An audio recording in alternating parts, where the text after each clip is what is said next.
Good YouTube, Quinn Wade coming to y'all with that instant basketball analysis on Analysis Playground on YouTube, exclusively on there forever. And we're gonna talk about how the Los Angeles Lakers had a miracle. LeBron got blocked, and Austin Reeves fell down, and Aiden had to miss a free throw, and they got the rebound anyway. And then it ended up going in favor of the Lakers a little bit. They played the game the right way. They gave themselves a chance. They gave themselves opportunities. And then Luke Kennard was able to get wide open for a three, and he was able to knock it down all net. And then the Magic ran out of time. And since they let a three happen, they ended up losing 105 to 104. The Magic go to 38 and 32 and 22 and 14 at home, and the Lakers go to 46 and 25 and 23 and 13 on the road. Season series tie 1-1, and this is because the Lakers lost the first game against the Magic this season, but they won this one. They don't see each other again into the playoffs. Lakers won the first quarter 37 to 30. They lost the second quarter 35 to 25. They lost the third quarter 22 to 20, but they did win the fourth quarter 23 to 17. LeBron James played 34 minutes. He had 12 points. He went 5 of 13 from the field, 0 of 2 from 3, 2 of 2 from the free throw line. Didn't have his greatest night, didn't play the greatest game, but he did a lot of other things that helped him stay in it, even though he did also get blocked when he could have go for the tie, but it didn't work out that way. He had 6 boards, 4 assists, 1 turnover, 3 steals, 1 personal foul, was a +4 and plus minus by the end of the game. DeAndre Ayton got a critical rebound, and he played a pivotal part in this one. Even got some good stops by just being at the rim and being big. He played 29 minutes, had 9 points. He went 3 of 4 from the field, 3 of 6 from the free throw line. He did have 12 boards, and he did get 1 assist and 2 turnovers, 6 offensive boards, and then he had 1 personal foul and was a +2 and plus minus. Just a good game from him. And then you look at Marcus Smart. He stayed out of the way a lot of this game, so he just was out there competing. He played 31 minutes. He only had 2 points. He went 0 of 3 from the field and 0 of 2 from 3, but he went 2 of 2 from the free throw line. That's how he got it. He did have 1 rebound, 1 assist, 1 turnover, 1 steal, and then his rebound was offensive. He had 3 personal fouls and was a +1 and plus minus. And then Luka Wonderboy the Don Doncic played 38 minutes. He had 33 points. He played a big part of how they was in the game because he went 12 of 30. You know, he missed a lot of shots, but he also made a lot of shots to keep it close for them. He even went 3 of 13 from 3. He's taking tough shots every single game. Sometimes they go in, sometimes they didn't. More times they didn't go in tonight compared to other nights. But when you're shooting threes and you're shooting them type of threes and them type of shots, it can be that way sometimes. He went 6 of 9 from the free throw line. He did have 5 rebounds. He also had 8 assists, but he did also turn the ball over 4 times. He got 4 steals in the block, so that was also good. He's showing that he's putting more effort. He knows people have been calling him out. He knows that he can play better. You just hope that he can carry this mentality and how he's been playing into the playoffs. Although he didn't shoot the ball great, these are the shots he liked to take. It just didn't go in as much as he usually have them go in. And Luka is not the most efficient player anyway when it comes to scoring, but he gets his numbers and he helps the team win, and that's what they like him for, and that's what they traded for him for. He did have 2 personal fouls and was a +10 and plus minus. Austin Reeves, 40 minutes. That ended up being the most in the starting lineup. He had 26 points. He went 10 of 20 from the field and 2 of 8 from 3. 4 of 4 from the free throw line. 7 rebounds, 5 assists, 3 turnovers, 2 steals, and a block. He had a good game, and it was just good to see him find ways to help his team score. It seemed like they were struggling to get the shots that they wanted, and even when they did, they didn't make them anyway. Austin Reeves just had a completely different game where the shots was going besides the 3. Other than that, he was able to make all his other shots, even going 4-4 from the free throw line. He had 7 boards, 5 assists, 3 turnovers, 2 steals in the block. They're going to come at you. They're going to challenge you. He was trying to hold his ground as much as he could, and that's all you can really ask him to do. 2 offensive boards, 4 personal fouls. He was a +8 and plus minus. Luke Kennard played 20 minutes. He had 13 points. He went 5 of 7 from the field, 3 of 4 from the three-point line. He did have 3 rebounds, 1 turnover. He also had 1 offensive board, 2 personal fouls, and was a -6 and plus minus. 19 minutes for Jackson Hayes. He had 8 points. He did a good job at finishing at the rim. They all easy looks. He just has to be in the right spot at the right time and being ready to score as fast as he can, because he did get to the free throw line for being in the paint. The problem was he went 2 of 6 from the free throw line in this one. He did get the most rebounds off the bench though with 7. He also had 3 blocks. That was the most on the team. He also had 2 offensive boards, 2 personal fouls, was a -2 and plus minus. Jake LaRavia, 14 minutes. He went 0 of 5 from the field, 0 of 3 from the 3-point line.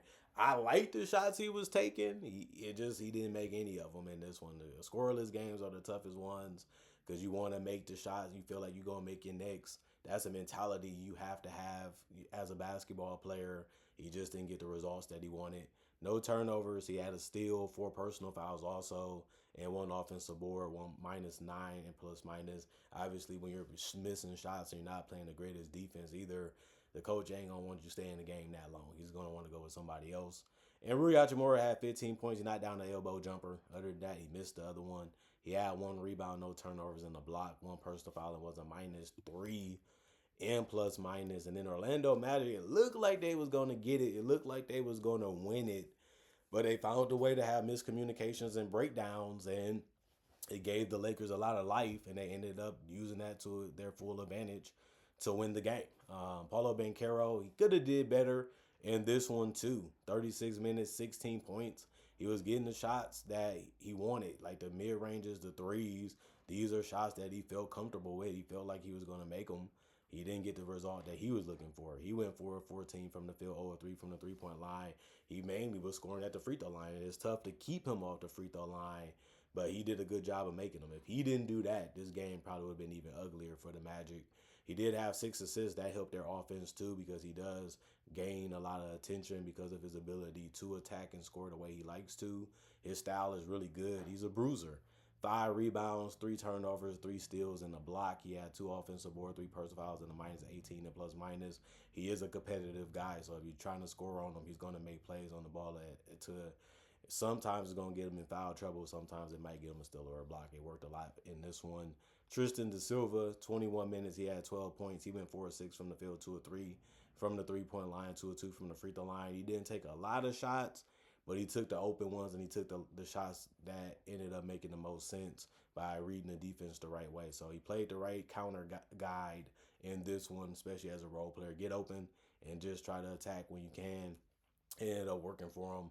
2 rebounds, no turnovers. He ended up getting 5 personal fouls. That's a big reason why he played 21 minutes. He was a -9 and plus minus. Wendell Carter Jr., he played 29 minutes. He had 13 points. He made his only 3. He went 2 of 2 from the free throw line. He finished 5 of 8 from the field. So he ended up playing the game the right way. He approached the game the right way. He played a good game, but he still also had 9 rebounds, 2 assists, 1 turnover, and a steal. He also had 2 offensive boards, 4 personal fouls, and was a -11 and plus minus. So I like what he brought to the table in this one. Desmond Bane, you wanted more from him as well. 38 minutes. He had 12 points. He went 4 of 14 from the field, 1 of 6 from 3, and 3 of 3 from the free throw line. I feel like he was settling a lot. Some shots, it just seemed like, I'll take it, I'll do it. But if you have that mentality, you're not all in on it. And you have to have belief. You have to have confidence that you can make it and you can live with it. If you're not doing that and you second guessing yourself, that gives you a good chance of missing. 4 rebounds, 5 assists, 5 turnovers, 3 steals, and a block. You're just happy he was able to give you something defensively, even though he didn't really play that great offensively. He did have 2 personal fouls and was a -10 and plus minus. Jalen Suggs, 34 minutes, 14 points, 5 of 9 from the field, 2 of 6 from 3, 2 of 2 from the free throw line, 3 rebounds, 6 assists, 3 turnovers, 1 steal, 4 personal fouls, and a -20 and plus minus. Just good shots from him. I liked his shot selection. I like how he was approaching the game. I liked how he ran the offense. I usually never really have too much of a problem with him. It just he can get too caught up with the jump shot. And when he does that, he becomes a lot easier to guard. Jamal Cain, 23 minutes. He had 10 points. He went 4 of 10 from the field, 1 of 6 from 3, 1 of 2 from the free throw line. I didn't really have a problem with his game. He didn't make a lot of his shots, but since they was good looks and they was open, you can't be too mad at him for taking them. That's what we wanted you to take. That's why we gave you the ball. If you miss it, it's part of the game. Like I say, he had starters that couldn't really make nothing. in this one. He did have 5 rebounds, 1 assist, no turnovers, 2 offensive boards, 1 personal foul. He was a plus 11 and plus minus. No Openda made a layup. Then he missed the other 2. In 13 minutes, he went 1 of 3 from the field for 2 points. He did get 3 rebounds and a turnover. He had 1 offensive board, 2 personal fouls, and was a plus 18 and plus minus. Goga Batadze, 18 minutes. He had 9 points. He went 3 of 3 from the field, 3 of 4 from the free throw line. I like what he was doing. I like how he was attacking. It worked real well for him in this one, especially for a person that didn't play a lot of minutes. But a lot of that did come for having 4 personal fouls early in the game. He did have 7 boards. That was the most off the bench. He also had 5 assists. That was the most off the bench.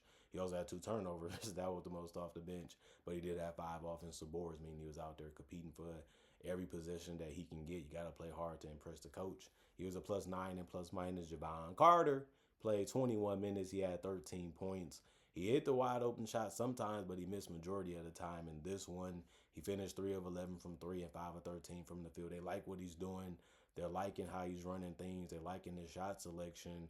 You just want to see him make more in future games. He did have 2 rebounds, 1 assist, 1 turnover, and a steal.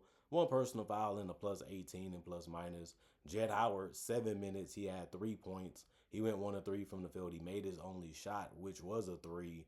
Other than that, he had 2 rebounds, 1 assist, and no turnovers. He also had 1 personal foul. And he was a plus 7 and plus minus. Orlando shot 43% from the field. The Lakers shot 45%. If Luke Kennard missed that shot, they shooting about the same.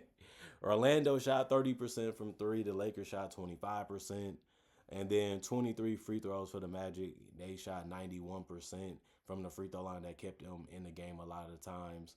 And then 66% from the Lakers. They shot 29 free throws. That was 6 more than the Magic. 42 rebounds for the Magic, 43 for the Lakers. 27 assists for the Magic, 19 for the Lakers. 16 turnovers for the Magic, 12 for the Lakers. 9 steals for the Magic, 11 for the Lakers. 2 blocks for the Magic, 6 for the Lakers. 12 offensive rebounds for the Magic, 14 for the Lakers. 30 defensive rebounds for the Magic, 29 for the Lakers. 27 personal fouls for the Magic, 20 for the Lakers. And the Magic gave a really good game, and the Lakers really had some things that needed to go their way for them to be able to win the game. The thing about it is those things went their way, and they was just ready for whatever was next. And since they had the mentality that we still in it, we still have a chance, we got to take this serious, we got to make sure things go as well as we can help them go, they was able to win it, man. And the Magic, they just crumbled, just mistake after mistake, just chucks after chucks. And sometimes you just got to say, this was the best shot we got. This is what we have to live with. We got to trust our defense to get a stop. They had a chance to get another stop. Miscommunication. Left a guy open. They made the right pass. He made the shot.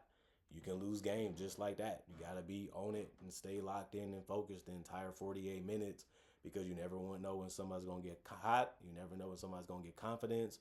Guys come in and bring different styles and different matchups off the bench.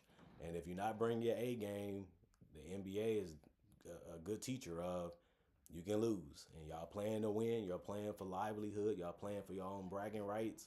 And this will be a good win for the Magic, a team that needed this win, to be honest. But the Lakers said, we'll take it. You didn't do enough. You gave us chances. You gave us opportunities. We'll use that as a way to stay in the game to win it. And they got it done. Comment, like, subscribe, share. Hit that notification bell to get that analysis when it first come out. Y'all stay blessed up. Y'all stay good. Peace. And I'll see y'all later today, hopefully with more analysis.